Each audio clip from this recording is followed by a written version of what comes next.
আমার সংসারে অনেক অশান্তি, শান্তি ফেরানোর কোনো মাধ্যম আছে কিনা? একজন মানুষ তার ঈমান ঠিক রাখতে প্রতিদিন কি কি আমল করা উচিত জানতে চাই। কবরের পাশে দাঁড়িয়ে 41 দিন সূরা ইয়াসিন তেলাওয়াত করলে কবরের আযাব মাফ হয়ে যায় কিনা? এরকম কথা লোকমুখে প্রচলিত আছে, কিন্তু কোরআন বা সুন্নাহর কোথাও এটা সাব্যস্ত হয়নি যে কবরের পাশে দাঁড়িয়ে 41 দিন সূরা ইয়াসিন পাঠ করলে কবরের আযাব মাফ হয়। তবে এটা ঠিক, সূরা ইয়াসিন কোরআনে কারিমে গুরুত্বপূর্ণ সূরা, এটা আমরা এমনি পাঠ করব।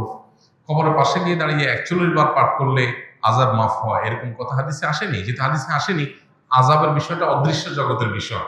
আমি কিভাবে নিশ্চিত হলাম যে আযাব মাফ হয়? সম্পূর্ণ মন গড়া এবং ভিত্তিহীন একটা বিশ্বাস। এটি সন্দেহাতীত ভাবে আমরা কোরআন কারীমের তেলাওয়াত করব, সূরা ইয়াসিন অন্য সূরা তেলাওয়াত করব, মুর্দার পক্ষ থেকে তেলাওয়াত করে তার সওয়াব পৌঁছানোর জন্য চেষ্টা করব, কিন্তু কবরে গিয়ে এই সংখ্যক বার এটা পড়লে আর আযাব হয় না, এই কথা কোনো বিশুদ্ধ হাদিস দ্বারা প্রমাণিত নয়। আমার সংসারে অনেক অশান্তি, শান্তি ফেরানোর কোনো মাধ্যম আছে কিনা? ভাই, সংসারে অশান্তি দূর করবার জন্য কাউন্সিলিং এর দরকার। স্বামী স্ত্রীর মধ্যে বা বউ শাশুড়ির মধ্যে কার সাথে কার অশান্তি হচ্ছে, এই বিষয়গুলো নিজেদের মধ্যে বোঝাপড়া বাড়ানোর জন্য, সমস্যাগুলো দূর করার জন্য নানাবিধ কাউন্সিলিং এর উদ্যোগ হওয়া উচিত। মধ্যস্থতাকারীদের মাধ্যমে সমাধান করার চেষ্টা করা উচিত। আমাদের দেশে এই সমাধানের পথটা খুব একটা নাই। আমরা নিজেদের মধ্যে ঝামেলা তৈরি হলে, সেটা তৃতীয় পক্ষ কারোর শরণাপন্ন হলে ঝামেলা বরং আরো বাড়ে। মূলত এই বিষয়ে যারা এক্সপার্ট আছেন, যারা মনোমালিন্য, দ্বন্দ্ব, কলহ এগুলো দূর করার জন্য অভিজ্ঞ, তাদের শরণাপন্ন হয়ে কাউন্সিলিং দরকার। আমরা আসুন্নাহ ফাউন্ডেশন থেকে ভাবছি যে আলেম ওলামা এবং যারা এক্সপার্ট আছেন তাদেরকে কাউন্সিলিং শেখাবো, যাতে করে তারা পারিবারিক কলহ, দ্বন্দ্ব এগুলো মেটাবার এই কাজটা করতে পারেন ট্রেনিং নিয়ে। তো পারিবারিক দ্বন্দ্ব মেটাবার জন্য এ ধরনের কাউন্সিলিং এর শরণাপন্ন হতে পারেন। আমাদের ফাউন্ডেশনের অফিস টাইমে গেলে ওলামা ইকরাম আছেন, তারা কাউন্সিলিং এর কাজটা করেন, কারো প্রয়োজন হয় সেই সার্ভিস নিতে পারেন। তবে সমস্যা এবং কলহের কারণ এগুলো যদি বিস্তারিত জানা যায়, তখন সেই হিসাবে পরামর্শ দেওয়াটা সহজ হয়। এখানে যেহেতু আমভাবে বলেছেন সংসারে অনেক অশান্তি, সেটা দূরের উপায় কি, তো এটা বলা কঠিন। আসলে অশান্তি কোন ধরনের, তাহলে সে ধরনের পরামর্শ দেওয়া যাবে। তবে একটা কথা এখানে প্রসঙ্গত বলে রাখা যায়, সেটা হলো সেহের বা ব্ল্যাক ম্যাজিকের কারণে, জিনের উপদ্রবের কারণে ঘরে ঘরে এখন স্বামী স্ত্রীর মধ্যে দাম্পত্য কলহ বেড়েছে প্রচুর পরিমাণ। অনেক অশান্তি আছে, দাম্পত্য অশান্তি এবং দাম্পত্য কলহ, যেটার পেছনে মূল কারণ হলো সেহের। স্বামী স্ত্রী দুজনই ভালো, কোনো অসুবিধা নাই, সামান্য বিষয় নিয়ে তারা তাদের মধ্যে তুলকালাম হয়ে যায়, প্রচন্ড রকমের যুদ্ধ শুরু হয়ে যায়, ঝামেলা শুরু হয়ে যায়।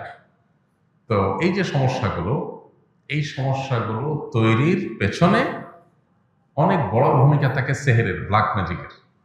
যদি ঠিকমতো রুকিয়া করা হয়, ঝাড়ফুঁক করা হয় শরীর সম্মত উপায়ে, তাহলে এটা সমাধান হয়।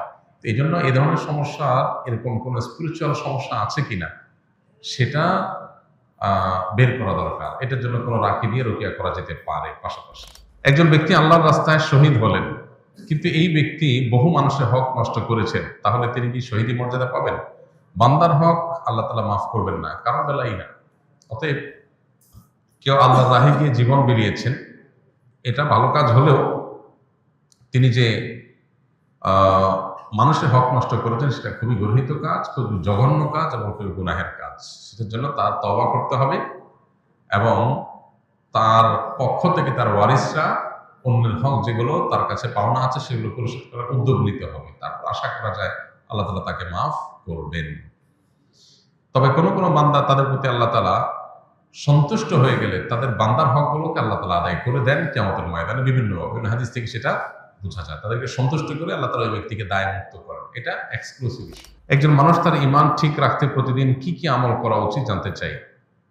আমাদের ঈমান যেন ঠিক থাকে, ঈমান যেন অটল অবিচল থাকে, ঈমান যেন নষ্ট হয়ে না যায়, সেজন্য ঈমানের পরিচর্যা করতে হয়, ঈমানের নবায়ন করতে হয়। প্রথমত ঈমান সম্পর্কে আমাদের প্রচুর পড়াশোনা করা দরকার। ঈমান নিয়ে বহু বই পুস্তক আছে, বাংলায় অনেক সুন্দর সুন্দর বই আছে ইমান নিয়ে। একটা বই আছে ইমান সবার আগে, আব্দুল মালিক সাহেবের বই। আরো বেশ কিছু বই আছে। তো এই ইমান নিয়ে আমাদের বইগুলো পড়া দরকার। কিতাবুত তাওহীদ আছে, বাংলা অনুবাদ হয়ে গেছে। তারপর তাকওয়াতুল ঈমান আছে, বাংলা অনুবাদ হয়ে গেছে। তো ইমান নিয়ে আমাদের বইগুলো যত বেশি পাঠ করব, তত আমাদের ইমান নষ্ট হওয়ার কারণ কি, ইমানের জন্য ক্ষতিকর বিষয় কি, ইমানের মূল বিষয়গুলো কি, সেগুলো আমরা জানতে পারবো। এগুলো যত বেশি জানা যাবে, তত বেশি ইমান সেভ করতে পারবো, নিরাপদে রাখতে পারবো। দ্বিতীয়ত, ইমানকে ধরে রাখার জন্য, ইমানের উপরে অটল অবিচল রাখার জন্য, ইমান যেন নষ্ট হয়ে না যায়, ইমান যেন ভঙ্গ হয়ে না যায়, সেজন্য আমাদেরকে বেশি বেশি কোরআনে কারীমের তিলাওয়াত, আল্লাহর আয়াত, আল্লাহর নিদর্শন, কুদরত, এগুলো নিয়ে গবেষণা, চিন্তা, ভাবনা করতে হবে। আল্লাহ বলেছেন ওয়াইদা তুলিয়াত আলাইহিম আয়াতুহু যাদাতহুম ঈমানা। আল্লাহর আয়াত যখন পাঠ করা হয়, তখন তাদের ঈমান বৃদ্ধি পায়। এজন্য কোরআনে কারীমের আয়াত তেলাওয়াত করা, অর্থ সহকারে বোঝা, আল্লাহর কুদরতগুলো নিয়ে চিন্তা গবেষণা করা, এগুলো মানুষের ঈমান বৃদ্ধিতে সহায়ক হয়। পাশাপাশি ঈমান সংরক্ষিত রাখার জন্য কিছু দোয়া নবীজি শিখিয়েছেন।